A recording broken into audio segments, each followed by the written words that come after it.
تعتبر مدينة غزة من أقدم مدن العالم. هذه المدينة التي عاصرت الزمن وستظل تعاصره إلى الأبد. نستطيع أن نقول ظهرت فيها الحضارة، وبدأ التاريخ يدون عن أمجاد هذه المدينة منذ أن بدأ الإنسان يدون. هذه المدينة نجدها في كل الآثار التي كتبها الفراعنة منذ بداية الأسرات. في القرن الثاني عشر أغار على ساحل بلاد فلسطين، أقصد على ساحل بلادنا وعلى مصر، والمسميات تتغير من عصر إلى عصر. أغار على أرض كنعان جماعة من قبائل البحر، غزاة البحر، أطلقوا عليهم الفراعنة هذا الاسم. هزمهم رمسيس الثاني في معركة برية وبحرية، وبعد هزيمتهم عبروا إلى ليبيا بالشمال بتركيا، وجاءوا عبر ساحل الشام واستقروا سلما على أرضنا. هذه الأرض شعبنا يمتص كل الشعوب. تمازجت قبيلة فلسطيا أو فلسطينة أو باليستا مع الكنعانيين، وهم العرب القدماء الذين أسسوا هذه المدينة الماجدة، واتزجت دماؤهم بدمائنا سلما.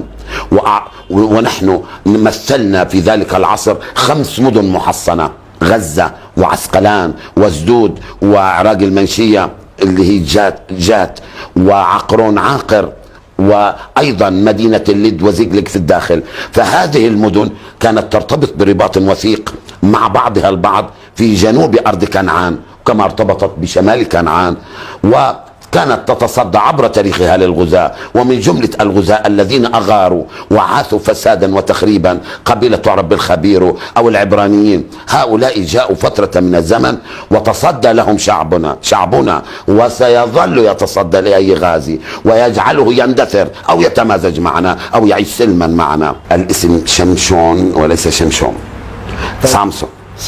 فهذه أسطورة من الأساطير القديمة في سفر القضاء. دائما الشعوب البدوية تحاول أن تعمل لها بعض البطولات. مجموعة من الرعاة جاءوا إلى أرض كنعان غزاة في عصر دعوه في أسفارهم باسم القضاء. بعصر القضاء ادعوا، وهذا ادعاء ميثولوجيا. فأما الذي تذكر فهو أسطورة في أذهان أصحابها، كتبت بالقرن الخامس قبل الميلاد بعد قصته المكذوبة ب800 سنة. أما إله قبر ما إله. شاع في من جهل بعض من عنا في قبر لمغربي فقيه صوفي عالم محمد أبو العزم المغربي، هذا مدفون في شرق غزة. فلأنه اسم أبو العزم نسب البعض، وطبعا هذه أكذوبة، فهو مغربي صوفي عالم جليل. بالغوا بسليمان، اقرأ توراتهم: وغضب الله على سليمان وقضى عليه وعلى ملكه. سليمان متزوج 700 واحدة، نساؤه يعبدن واحدة بعل غيرها. هذه أساطير. فجاء الإسكندر وحصرها، كانت مدينة حصينة وأسوارها ما زالت آثارها باقية. حاول أن يأخذها 332 من السور الباب الشرقي المتجه شرقا، ولكن قاومته الحامية 10,000 يقودهم القائد باتس، وكانوا معظمهم عرب أقحاح. قاتلوا الإسكندر، وعندما فشل بالعبور ابتعد عن أسوار شهرين من شدة الحر، ثم جاء إليها بعد أن أعد الراجمات اقتحمها من الجهة الجنوبية، وارتكب طبعا مجزرة. ولم يرتكب، وهو هيومانيتيريان إنساني كان يدعو لوحدة العالم، ارتكب هذه المجزرة في سور كما ذكرت وفي غزة. وأخذ باتس وضعه في المركبة بعد أن ضرب ضربتين، إحداهما برأسه والثانية بكتفه، ثم عاد وأكرم أهالي غزة، وأرسل إلى أخته كليوباترا وإلى أمه أولمبيا ولا أساتذته أستاذ أرسطوطل على فكرة وكثير من الأساتذة. قال لهم: لقد تحكمت في أرض البخور، كنتم تلوموني عندما أدفع بخور إلى معبد الإله زيوس، يعتبر حاله ابن زيوس، وقلتم لأساتذته انه عندما تصل الى تلك الارض ضع بخور في المعابد كما تشاء.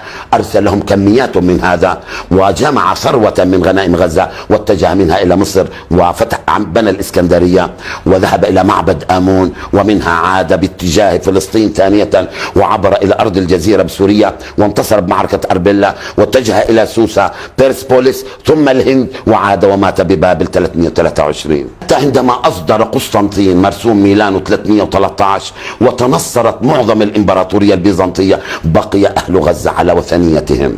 فكان هناك رجل كنسي من سالونيك اسمه بارفيريوس. هذا جاء يحاول أن ينصر أهالي غزة، وكانوا يعبدوا عددا من الأصنام يصل إلى 8، منها الإله مرناس، ومنها هيكاتا، ومنها بارسيفون، ومنها عشتروت، ومنها يعني عديد من الآلهة، ولهم نظامهم ولهم عباداتهم. حاول هذا الرجل طيل من 395 بمساعدة الإمبراطورة إيودوكسيا ومساعدة من آمن من أهل غزة من الأقلية. أهل غزة كانوا من الوثنيين، بينما ميناؤها ميوما ميماس الميناء الجنوبي كانوا نصارى قبل ذلك ب100 عام، وكذلك ميناء آخر أنثيدون الميناء الشمالي. ما أريد قوله، استطاع هذا الرجل أن ينصر أهالي غزة 400، وكان أول كاتدرائية كبيرة بنيت هي الكاتدرائية 407 احتفلوا بعيد الفصح فيها. قبل ذلك كانت كنوس صغيرة، منها كنيسة إيريني كنيسة السلام من الكنائس القديمة. وما أستطيع أن أقول عن غزة بعد كان منها علماء كبار في تاريخ المسيحية، منها هيلاريون الذي أسس الديرية، وهو من قرية عند وادي غزة تدعى فلومنتاناتا، ومدفون في دير البلح، ويظن أهل دير البلح ويدعونه بالخضر، وهو هيلاريون. وبعد أن تنصر أهالي غزة أصبحوا دخلوا في المسيحية حتى جاء الإسلام، فمن دخل في دين الله بعد مجيء الإسلام أصبح مسلما، ومن بقي على نصرانيته فهو أخ لنا في هذا الوطن المشترك بيننا وبين من كل عبد الله دون أن يعتدي على حقوق الآخرين. يدعي فلاندرز باتري بأنه عندما جاء وعمل بتنقيبات في فلسطين، وأنا أشك في فلاندرز باتري وأشك بكل المستشرقين الذين حاولوا بالقرن ال19 أن يكتبوا تاريخ بلادنا، حاولوا أن يشوهوا وأن يزيفوا وأن يضعوا التوراة التي كتبت بالقرن الخامس على يد قبل الميلاد على يد بعض الكتبة، يجعلوها نصب عيونهم. السيد المسيح عليه السلام وهو دعا إلى الخير والحب والمحبة مر مع والدته عبر هذه الأرض الطيبة، وهناك شجرة أعيها طفلا تقع إلى الجنوب الشمالي من غزة، كانت جميزة، نام هو وأمه ويوسف النجار تحت هذه الجميزة، وكانت تدعى بالجميزة الصالحة، وبقيت حتى عهد قريب. هي على مقرب من بيار الزم في غزة، وكان على مقرب منها قلعة قديمة. هذه الأرض الطيبة مر عليها السيد المسيح، ومر عليها الرسول الأعظم صلوات الله عليه وسلم أيضا. فهذه أرض الأنبياء، أرض الرسالات.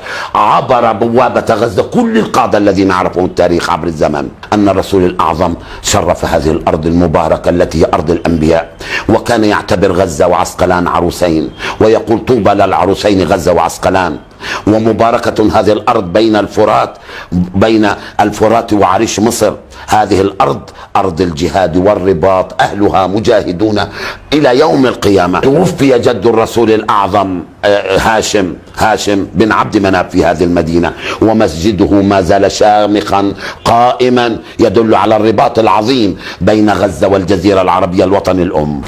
غزة كانت مرتبطة بالعرب منذ فجر التاريخ، وكان يسكنها العرب قديما، وعندما جاء الإسلام كانت فيها قبائل بلي وعذرة ولقم وجذام وغيرها من القبائل، وكانت قوافل قريش تأتي إليها تنقل إليها خيرات وتجارات المشرقية، ويأخذ من غزة تجارات. وكما ذكرت لك كانت غزة بالعهد البيزنطي عندما كان يأتي إليها العرب كان فيها آنذاك جامعات، 3 جامعات، وكان في مينائها يوم هذه جامعة للفصاحة يأتي إليها العلماء من أثينا.